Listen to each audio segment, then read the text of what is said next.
Welcome to the Coach Podcast. I'm your host, Coach Keren Eldad. Settle in. We're about to make you feel really good. Welcome back to the Coach Podcast, the Coaching Masters series.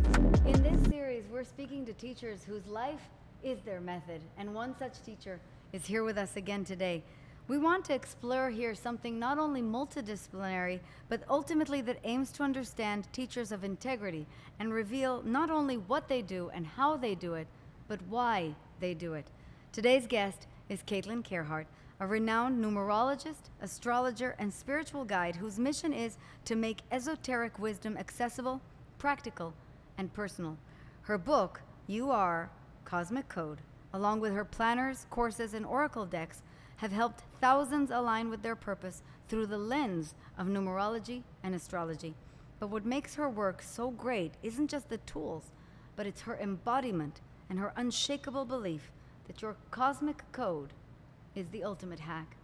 As Ram Dass once said, the mystic sees the world as it is, infinite. Kaitlyn's work helps us glimpse that infinitude, not just as an abstraction, but as a deeply personal map. I'm so honored to welcome you here today, Kaitlyn. Thank you so much for coming to talk to us. Thank you for having me. I'm such a fan of your work that this is genuinely thrilling for me. I'm like, oh my God, I get to be with Coach Keren. Thank you. I felt it the same way yesterday when I met Byron Katie. Oh my God. I know. What? Yes. Oh my God, I love her questions. Well, I hope you enjoy the first episode of this series. Oh my But yes, God. it's so wonderful always to meet teachers that we resonate with, and I feel the same way about you. And I want to begin with the story because none of us becomes a teacher by accident. Certainly through this entire series, we've learned again and again that this has been refined through a life experience, a story, and a struggle. What sparked your path as a mystic and a teacher? And if you can, also please make sure to cover that encounter with the Indian mystic Oh yeah. who first Wow. opened the door. Wow. I forgot. That's really taken me back because Yeah. there was my spiritual awakening. And that was one really bad rock bottom that kind of led me to wake up and to think that there was something beyond myself, beyond, an energy, right? That's kind of guiding us. And then there was kind of my second awakening, which involved numerology. And it kind of sounds like I'm making it up when I tell this story because it's so kind of out there. But essentially what happened was I went to sleep one night and I had this extremely vivid dream, like one of those dreams that just wakes you up in the middle of the night and you're like, I was somewhere else. That was so real. And in the dream, I kept hearing spiritual numbers, find the spiritual numbers. And I woke up at 3 a.m. and I'm like, what is spiritual numbers? Like, what is this? And this was before astrology was even trending on Instagram, really. Like these things weren't really out there as much. And I wound up on Googling spiritual numbers. And on page 14, I found this woman who was called a numerologist, which I'd never heard of. And I reached out to her and I was like, hi, I'd love to book a reading with you. And again, at this time, Wow. I wasn't into astrology. I wasn't into any of this. I thought it was all bullshit. Genuinely, I did it. Even though I grew up in LA, I was like, oh, that's for hippies, right? And I reached out to her and her first response to me was, how did you get this email? I don't even do readings anymore. And I was like, well, I found you on the 14th page of Google. So I had a reading with her. And she had come from a long line of mystics in India. Like her teacher was literally 100 years old and she would call someone who would find him on the mountain and give him a phone to consult with her on numerology. And it had been in her family for generations. And she gave me a reading and it genuinely changed my life. I didn't understand how this complete and total stranger seemed to know the most intricate details of my life. It just blew my mind. And anyways, so I had my first reading and then I studied with her and then I became obsessed. It was my hobby. And at the time I was a signed musician. So I was just in the music studio, but I ended up going in the music studio and I would ask producers hey, when's your birthday? It was my party trick. I'd be like, oh my God, this is what you're supposed to do with your life. And this is the year cycle that you're in. And have you noticed any similarities between this time and that time? And I was kind of always razzle dazzling people with the numerology stuff just as a hobby. And then eventually people started offering to pay me and I was like, you're gonna pay me for the thing I would do for free? It literally felt like, oh my God, I'd never considered it.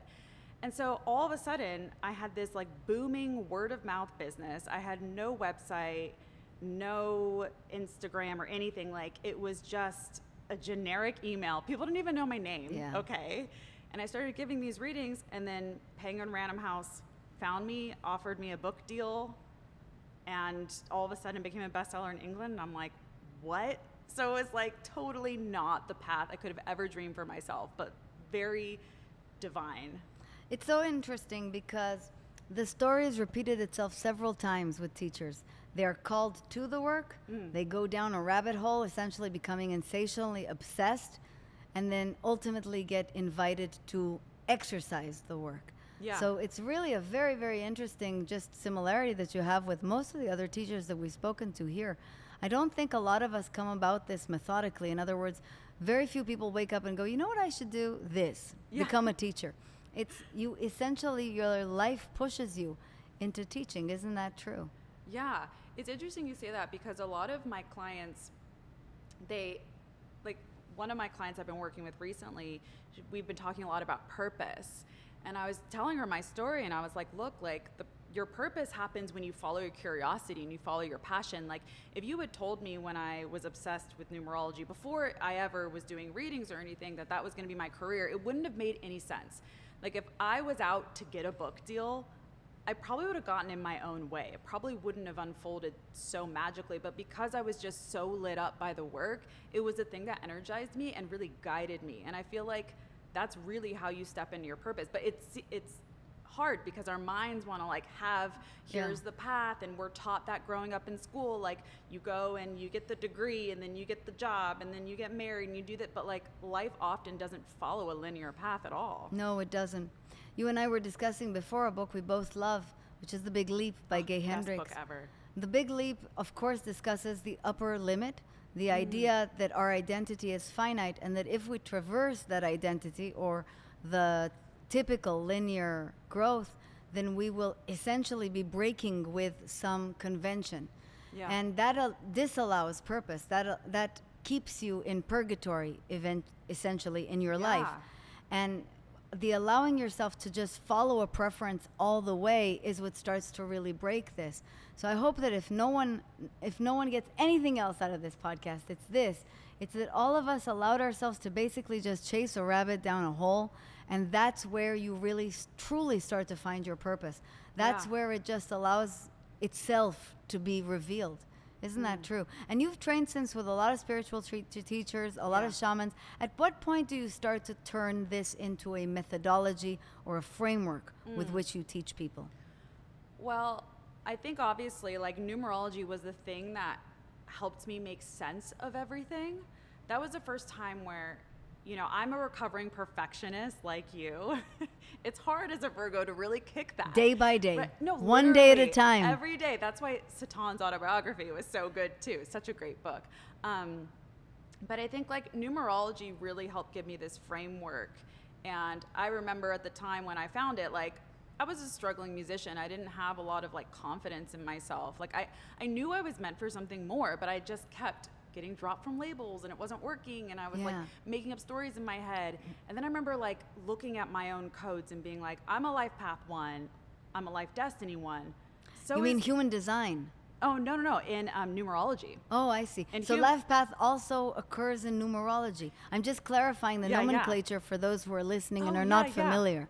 Yeah, so in numerology, you have your life path, which is like the most important number. That's based on your birthday. So that's kind of like your sun sign in numerology. And then you have your life destiny, and that's based on your full name, right? So that's what you come here with, these codes. And even if you change your name, those are still like your base codes, right? And I remember I didn't have a lot of confidence, but I was looking at other life path 1s, especially ones that were life path 1, life destiny 1. And an example of that is like Miley Cyrus and Gwyneth Paltrow. I love Miley. Right? Me too. And Gwyneth too. We love Goop. Yes. I mean, she's an icon, honestly. But I'm looking at that and I'm like, okay, I may not look in the mirror and think that I'm Miley or Gwyneth right now, but we have the same codes. And like, they're still human, you know what I mean? There's not like a big difference between them and me, like as far as the fact that we're all women. And if I can just use that as like a thing to like motivate me. Like their life path ones, look how much they achieved. I'm going to aim for the stars like Well, that. it's magnificent because you are also now connecting to expanders. You and I are both to be Exactly. magnetic fans. Yeah, We're both yeah. law of attraction fans. Yeah. And that essentially starts to link Yes. everything together. And- So this is what you mean by the cosmic code? Yeah. Like So- your authentic code. So essentially, so there are so many different numbers that numerology can explain, right? There's like life path, life destiny, soul urge, personal year, heart's desire, like all these different codes that we have, even karmic lessons and karmic debts.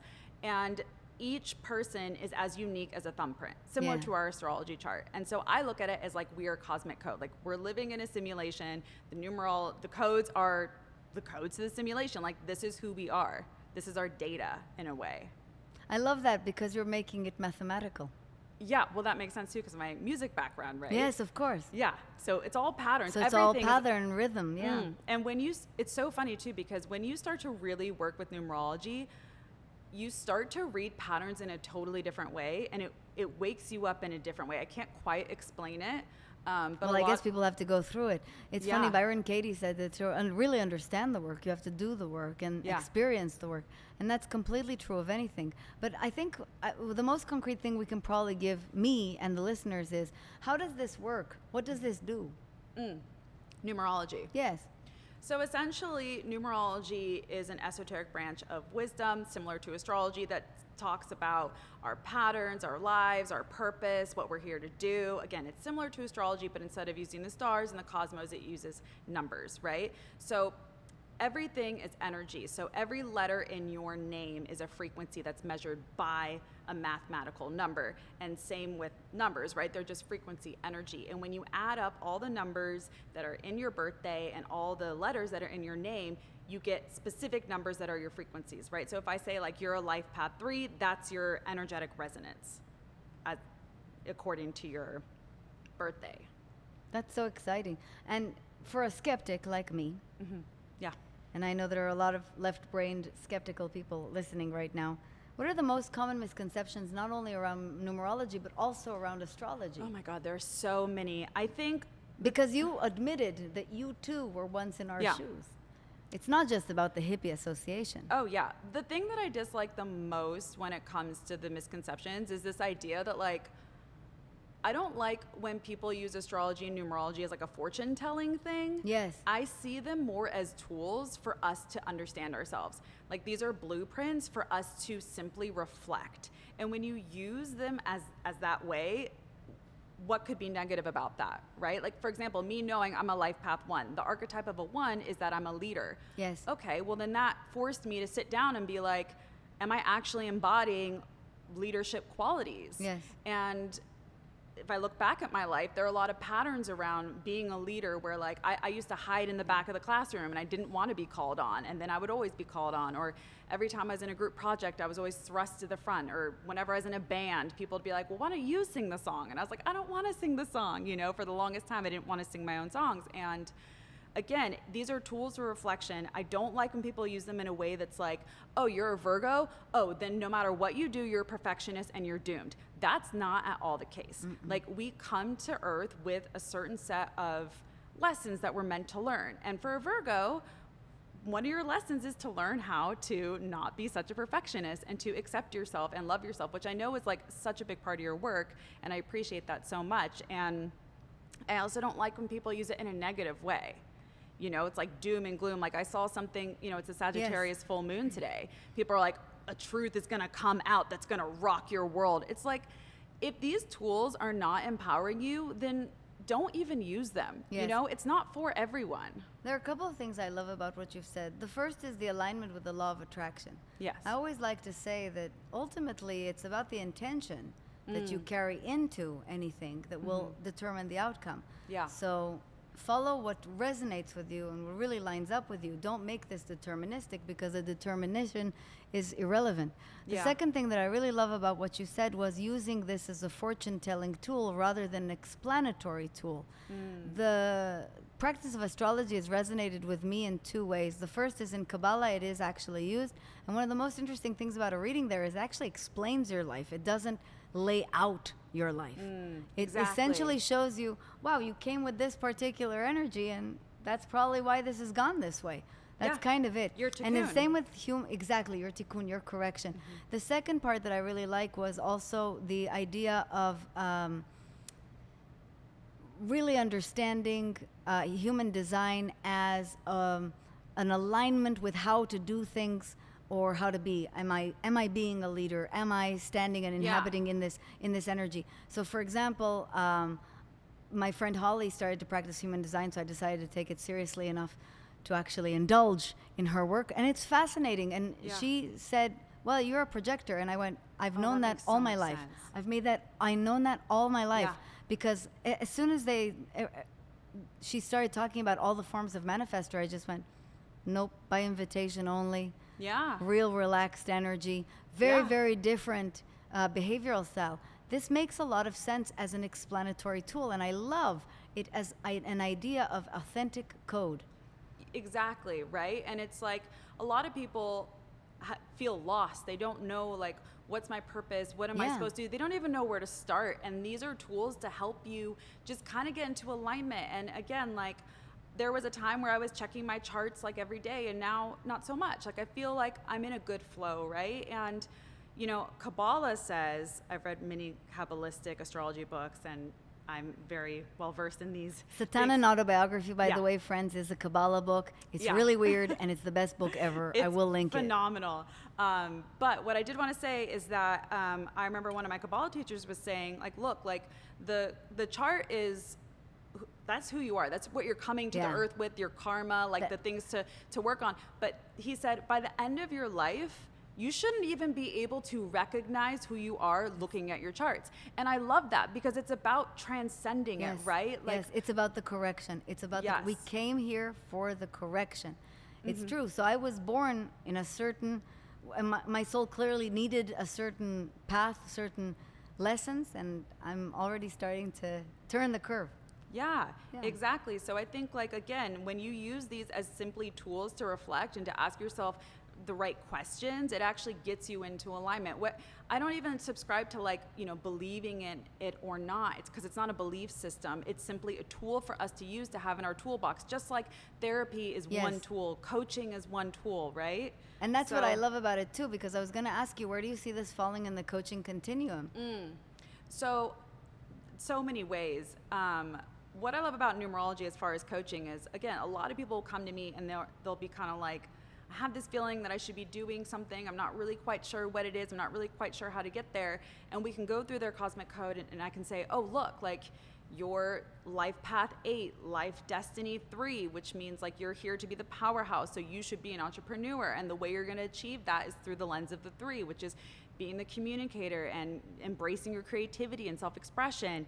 And then we could take a look at like their year cycle, which talks about the energy that we're experiencing every single year. Like, oh, you're actually in your money year right now. Oh, you're actually in your spiritual awakenings year. Interesting. Yeah. And so you almost can pinpoint where to focus. Exactly. Yeah. And actually, like one client that I just started working with, she came to me because I was talking about year 8 being a money year, and she just happened to realize it was her year 8, and she quadrupled her income in that year. And so she's like, I need to hire you as a coach because clearly you know what you're talking about. So again, like I believe that there's energy that is more supportive at different times that's available to us. And when we tap into that frequency, our codes, we're able to really manifest miracles. I mean, it's the same as law of attraction, right? Except we're being a little bit more focused when we're using numerology as according to our codes. And you think that numerology is more specific than astrology? They're different. So I'm proficient in astrology, numerology, human design, the Maya, and the 52 card deck. And I look at all of them for different reasons. And astrology I like to use as like kind of like a blueprint, and I like to look at the transits, right? Like, oh, hey, there's Jupiter just moved into Cancer. Yes, and right? I understand that's a very good thing. Yeah, it's exalted in Cancer, right? So it's great. Now, for example, Jupiter is my second house, which is money. So that's very different than, let's say, if Jupiter, if Cancer ruled your 7th house, you know, 7th house is partnerships and marriage, 2nd house is money. So it's like I can be more focused knowing that, right? So I like looking at it for the transits.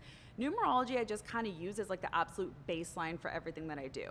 But I see the world very mathematically and through patterns. And so looking at those codes is like, this is the foundation, is really helpful. And then I'll pull in from other systems where I need. Like human design is a system I love because it tells me how your energy should interact in the world. Like you as a projector, you're meant to wait for the invitation. I'm a manifester, so I am not supposed to wait for anything. I'm supposed to just like bust down the door, right? But also just knowing like how our energy impacts others. Like as a manifester, I have what's called like a repelling aura, right? So you're either really drawn in or you're really like, no. And that's by design. And like as a projector, your aura works so differently. It's very like open and very fluid. So again, I think there's something to take from each of these systems to help us and to help us focus our energies into achieving our goals. I love it. And you've channeled this into so many different products like planners and decks. Mm-hmm. How do you decide what to do next?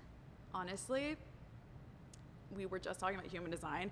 Because I'm a manifester, I really follow just my creative urge. Oh. I just get like a really strong feeling. My planners are really interesting because the thing I love the most about numerology are the numerological year cycles. Out of everything I've studied, it's the only one that I'm like, this is right 100% of the time. Wow. It's never wrong. If you follow your year cycles, I literally went from broken homeless to a best-selling author by following my personal year cycles. Like incredible. Just those, and knowing my life path number. I became much more successful when I started to relax and never ever asked anybody for anything ever again. That too. Yes. Oh my God. That could be a whole podcast in itself. And then I went, holy bananas, I don't need to lift a finger. It works way better than Sway. Yeah. So there is definitely something to this. I can't explain it. My friend Holly swears by it, but she's right. I also want to say something really interesting. This has been by far the most successful year of my life, and I know it's not even half over, and it is the 8th year of the business. Wow. That's so interesting. So when you said 8, I went, makes sense. Yeah. Makes sense. Yeah. Exciting. I forgot where I was gonna say. And you're so creative, and you're also a musician. Does that factor into the work as well? Does this allow you creative expression? My numerology, you mean? Yes. Yeah, I mean, it's funny because anyone who's ever looked at my charts, they're like, okay, so you're a creative or you're a mystic? Like, which one are you, right? And it's in my codes, but also I think it's fun to like play with them both.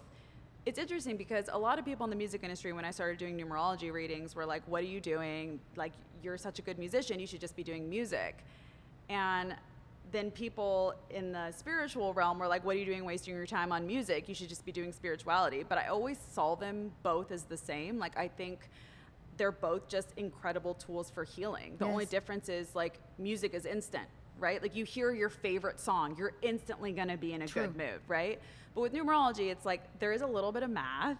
I mean, I have like done for you reports, but like you gotta read a little bit, you gotta learn some things where music is just instant, but it's all just healing modalities. I completely agree. I don't particularly like it when anybody says you are either or. Oh my God, I know. This doesn't make very much sense. No. And it's funny, when the book came out, a lot of people were like, you should only write, or as a speaker, you should only speak.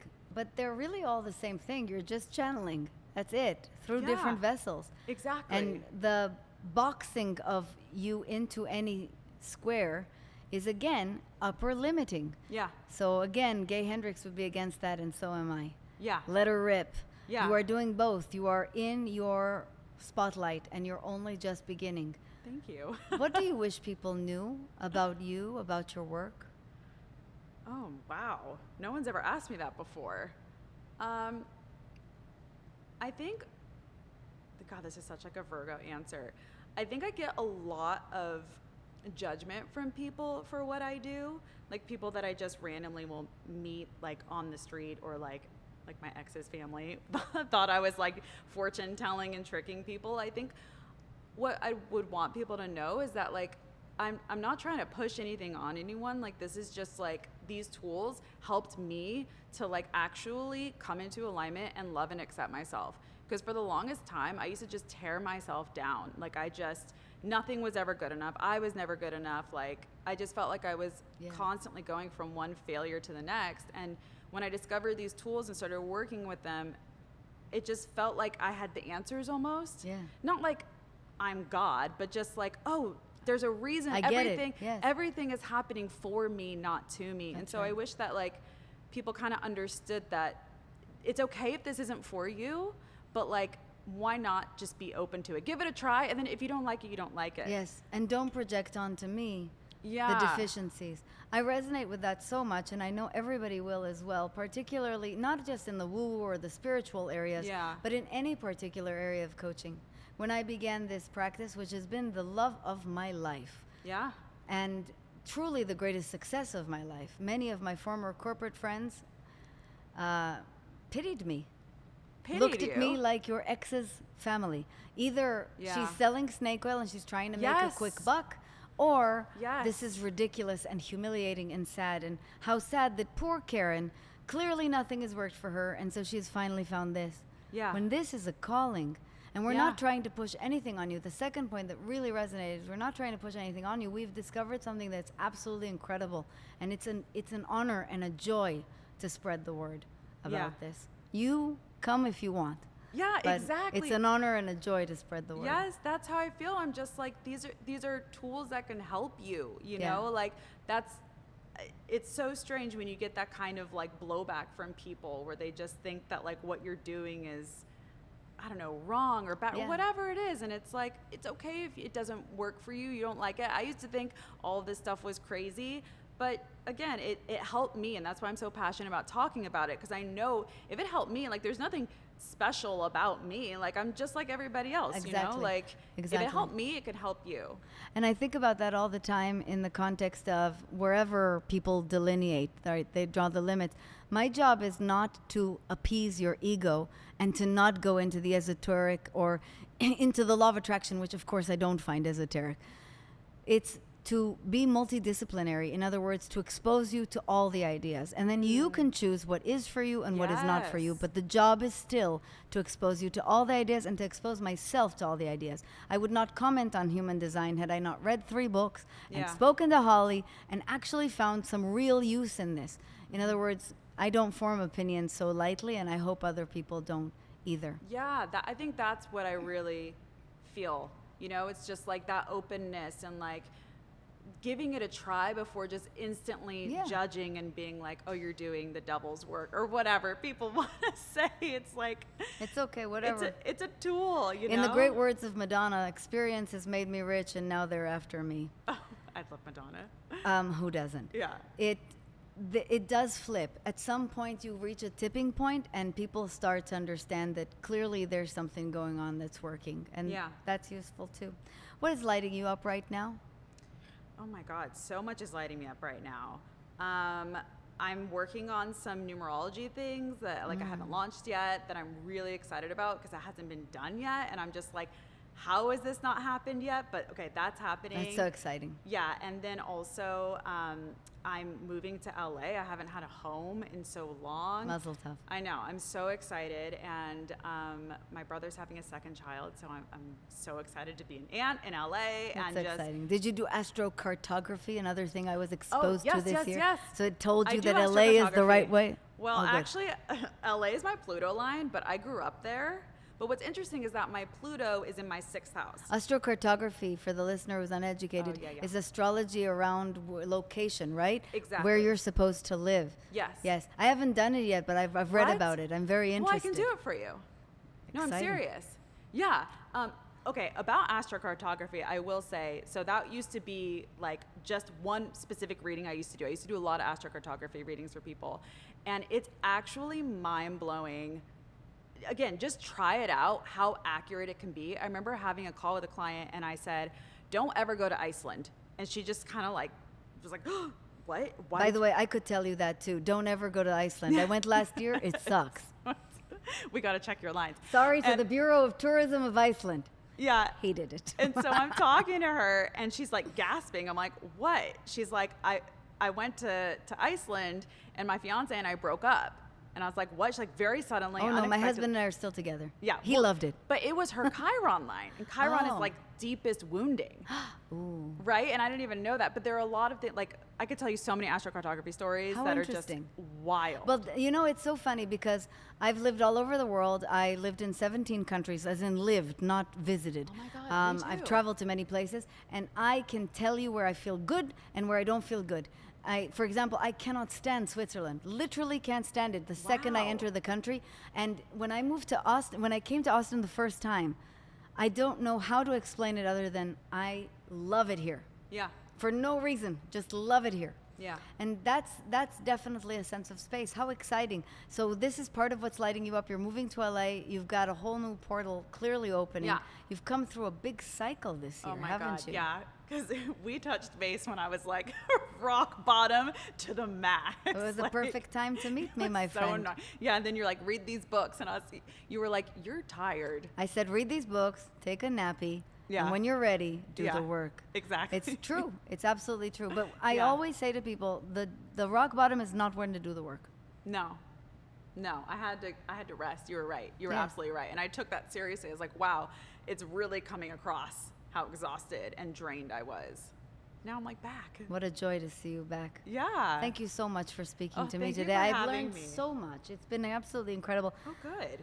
I feel that there really is a pattern to everything, and that Yes. the universe isn't random, and neither are you. And truly, that you're offering us tools that help us to solidify our understanding of ourselves and our calculation of our steps in this life. And that is absolutely invaluable. It's a real gift, what you do. Thank you Yeah, so much. Thank you. And thank you for bringing having it me. here. Dear listener, you were born at a particular moment with particular numbers in a particular path.